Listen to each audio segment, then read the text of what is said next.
Hey guys, what's up? Misha Mansour here, and Warren has asked me to do Fact Friday. So here we go.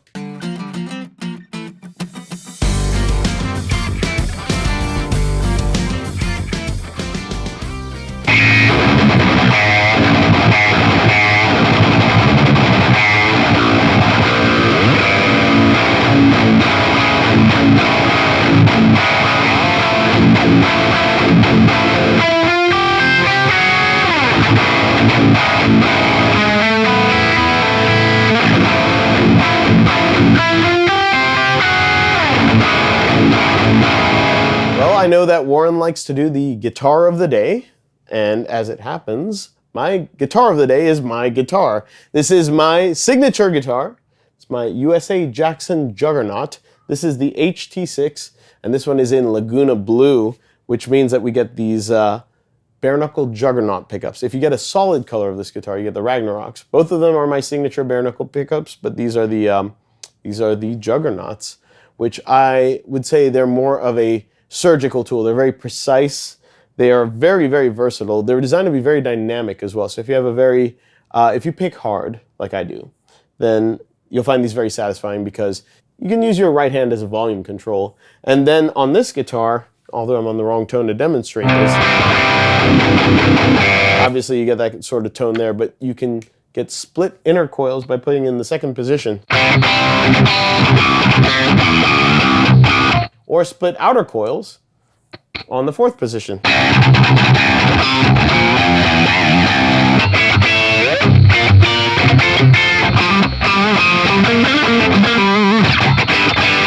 That sort of sound. Obviously you have the humbucker on this side and the middle, which sounds like a middle. I don't use that. Doesn't sound bad. But this guitar is really, really cool because this one in particular, which is with the maple top, has a mahogany body. It has an extremely thick maple top. That's 5/8 of an inch. I don't know if you guys can see that. And it's actually why we have to use such a sort of dense wood on the back, because the top is so substantial that on lighter woods it would actually cause the bodies to warp. Fun little fact. But this is flame maple top. I love flame maple. It's obviously been finished in that Laguna Blue. It's like a blue burst. And blue is my favorite color, so that obviously had to happen. We have a nice hip shot hardtail bridge, because you know what? If it ain't broke, don't fix it. It's so great. We have a really cool carve on the back here. So I wanted kind of a pointy guitar. It's not super pointy.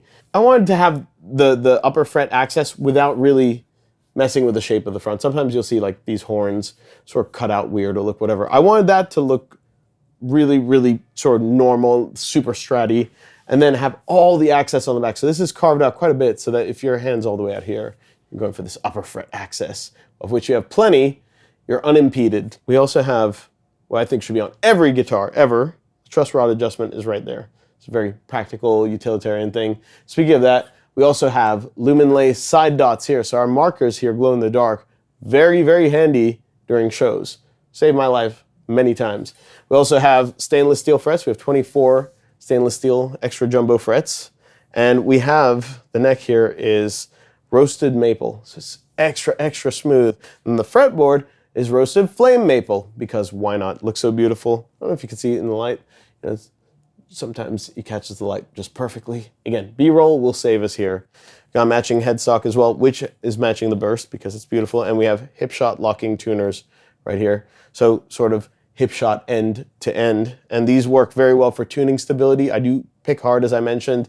So I need an instrument that can sort of withstand that and stay in tune live. That's probably one of the most important things beyond anything. This guitar does sound very, very good, but it also stays in tune, which means that I get to use it when it counts. The controls look standard on this, but actually this tone knob is not activated until you pull it out. I've seen people review this guitar without sort of looking at the specs. They assume it's a coil split. It's not.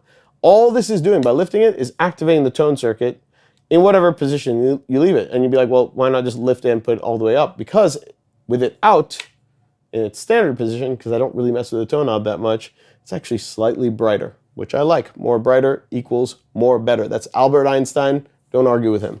So you have your tone control, and you can have it go very dark in an instant.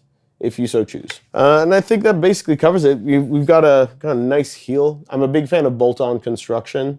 Not a big fan of neck through. I have a whole rant prepared for that. We don't need to go into that right now. But I think bolt-ons sound very snappy. They've always been my favorite setup. Of course, with a neck through or something like that, you get better upper fret access. So I actually had them refine this heel. I sort of jokingly call it the handshake heel because it sort of feels like a handshake up here. It allows you to just get completely unimpeded upper fret access. So I would say that the neck throughs don't really have an advantage over this, and you do maintain the tonal advantage and extra sustain. That's right, I said extra sustain that a bolt-on gets you. I'm so tired of people saying that neck throughs have more sustain. That's nonsense, they don't. Bolt-ons have more sustain. That's a fact. That you could just use your ears to find out. But that about covers it. The only other thing is that these do come with the Horizon Devices progressive tension strings, which with the 10 to 58 set, my bulb 6 set, if you will, and this is tuned to drop C, and that's just about set up perfectly for drop C. It's very hard to use any other string set or for that tuning because I feel like this is finally balanced both tonally and feel-wise the way that it should be. So yeah, that's a basic look at one of my favorite guitars ever made. How do you blend electric guitar and basses in a mix? That's a really interesting question, and it's something I spend way too much time thinking about and working on. For my style of music, I really want, a lot of the times, especially in our heavier sections, for the bass and the guitar to almost be one instrument. And oftentimes the kicks and the snares will be matching. So it's almost like the instrument is larger than any single instrument. You want it to all slot together and fit perfectly. And when we're talking specifically about the guitars and bass, you might be surprised that my guitar doesn't have quite as much low end as you think it would. It's probably a lot thinner, especially when I'm recording. Jamming around is one thing. So I have my jamming around settings, but my recording settings are really driven by the mix. So I'll dial it in and then sort of after the fact realize like that's a lot thinner sounding than I thought it would be. Even to the point where maybe if the guitar is soloed for a second, I might add some low end back in because it needs to connect in a way. And the way I've always talked about it, and the way that Nolly, our ex-bassist and guy who mixes all our stuff and brilliant mix engineer and guy in general, we've debated this over the years. He always talks about it sort of visualizing a V. You have your stereo guitars, and that connects to the bass and binds. We always use this word. It binds perfectly. So that ideally, in the context of a mix, you can't quite tell where the bass ends and the guitar starts, or vice versa. And in line with that, we want some component of distortion or overdrive to the bass. And that's that part that will help it bind. But of course, the downside of that is that when you distort something, especially bass, you have a tendency to just decimate the low end and the fundamental, and it can become very sort of grindy and clanky and clangy, and it's not a sound that's going to fill out the low end in and of itself. So this is where we'll do sort of parallel processing or multiband processing, where maybe just part of it, or running it through 2 amps. For example, like I have an Axe-Fx patch where I'll run the bass through a clean amp, which the focus is to be very compressed and focus on the fundamental. It's very round, there's not much top end. And then just have another amp where it's really affecting sort of like the mids, high mids, and kind of letting the low mids and bass be handled by the clean. You're sort of splitting how each part of it gets its signal. So you get this bass tone that's half very, very full and rich fundamental, but also has that grindy mid-range quality, and then that ends up binding and hooking on. It ends up being that sort of glue between the bass and the guitars. That's my sort of philosophy behind it. I'm always tweaking it, I'm always playing with it, and it's a very tricky thing. Even as I describe it, it's something I'm always working on. It's as much an art as it is a science, if I'm honest, because sometimes I feel like, oh, this guitar tone and this bass should mesh well, and they just don't always. And then sometimes it just magically seems to fit. So I haven't entirely figured it out, but that's the philosophy behind it. And I feel like I'm always getting a little bit closer to nailing it every time. What LUFS loudness do you shoot for on a final mix? Well, let me tell you. Actually, what you want to be... No, I'm just joking. I get this question a lot, and it's an interesting one because this has been an evolving thing, obviously, like brick wall mastering, things getting louder, lack of dynamics, et cetera, et cetera. Not too concerned with that, and I feel like some of that stuff is overly academic and really doesn't make use of just listening to things and enjoying them for what they are. You'll see people comparing, a modern heavy metal mix to like Steely Dan and be like, look at the waveform. It's like, yeah, it's completely different kinds of music's context and everything. Of course, it's going to be different. And I love Steely Dan for what it is, and I also love this brick walled mix for what it is. So I think you need to really think about the context and the content of what you're mixing and mastering. In the case of Periphery, for example, and the mixes that I do in like my solo album, I am mixing into a limiter, which is controversial enough, but I'm using the limiter as an effect. So not only is it giving my mix loudness, but it's sort of chopping the harsher transients, and it's gluing, it's that final bit of glue after the compressor. So when I'm setting it, I'm actually setting it for tone. And I'm bringing the gain in on tone, and I'm listening to how it's affecting the snare and how it's gluing all the frequencies together. And that's where I'll set it. It will land generally somewhere between -8 to -12-ish. And it might be closer to -8 as of late. That might be poor gain staging on my side. I don't know. But there is a vibe to a mix that almost sounds like it's tearing itself apart. Sometimes that's appropriate. If you're doing something electronic, you'll get to -6, no problem, because it's very pure sounds. I find that a mix wants to be a certain volume, and sometimes fighting that works against the mix. So even the mastering engineers I work with were less concerned with the LUFS value, and I think that came into that became something that a lot of people were aware of, because a lot of the algorithms like Spotify and YouTube would start to penalize. I think there was a while, it might still do it, I haven't really been paying attention. I think anything that's louder than -13 LUFS would get penalized pretty badly, like frequency-wise. There was some stuff, I didn't really look into it too much, but I remember that being sort of a sore point. But it was just hard to get some of my mixes to sound the way I wanted them to sound at -13. They would just sort of naturally end up at like -9, -10. So in my opinion, it's a guideline.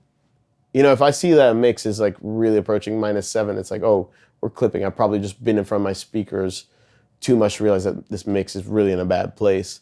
And if I go too soft, I might be like, oh, this is pokier than it needs to be. That snare's poking through. So I am just generally trying to find where the mix wants to be and not fight that too much. Do you use top-down mixing? Do I use top-down mixing? I do. There we go. Now you can delete this video. You can unsubscribe from this channel. Everything that you know is a lie because I'm doing it wrong. I'm doing it wrong. I'm going to teach you how to do things wrong. Top-down mixing is something that has been a sort of very successful means to an end for me. Let's not forget, this is mostly art. We're using scientific tools to create art. So it's really all in the interpretation. There's no right or wrong way to do it, especially consider that when someone is listening to a finished mix, most people are just enjoying it for what it is. They're assuming that the decisions that were made, even the mistakes that were made, were intentional, right? So always try to take a step back and remember that people are taking a lot at face value and giving you the benefit of the doubt on your decisions. The reason I say all this is because some people will say, you can't do this, you can't do that.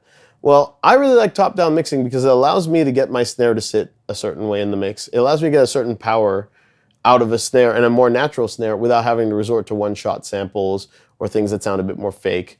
And it's allowed me to get a character that I like out of my mixes. Could you get something like my mixes without top-down mixing? I'm absolutely sure that you could, but it's been the simplest way and the way that makes the most sense to me. The reason I like it is because it assumes that for the style of music that I'm making, that most of the source tones aren't very bright. So we can already, fix that with some EQ that's going to affect everything, because we know we're going to be adding brightness to everything. Might as well do sort of a broad brush stroke move right at the beginning. And the way that my compressor works on my master bus is a little bit different. It's really interacting with the snare and not necessarily interacting with the whole mix in the same way.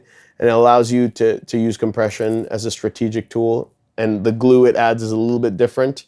And then therefore you're using the limiter to get a lot of the sort of compression glue that you might expect from a traditional use of a master bus compressor. So it's just the way that makes sense to me. It's something that Nolly taught me, and I used to not. I think I always used to do some level of top-down mixing, but really just mixing into the main parts being an EQ or two, a compressor, and a limiter on the master bus, and then maybe after the fact adding stuff to there. But at least that much to shape the tones and dial in the tones and check how everything is working. That's an essential part of my process. Thanks for watching, everyone. I have been Misha Mansour.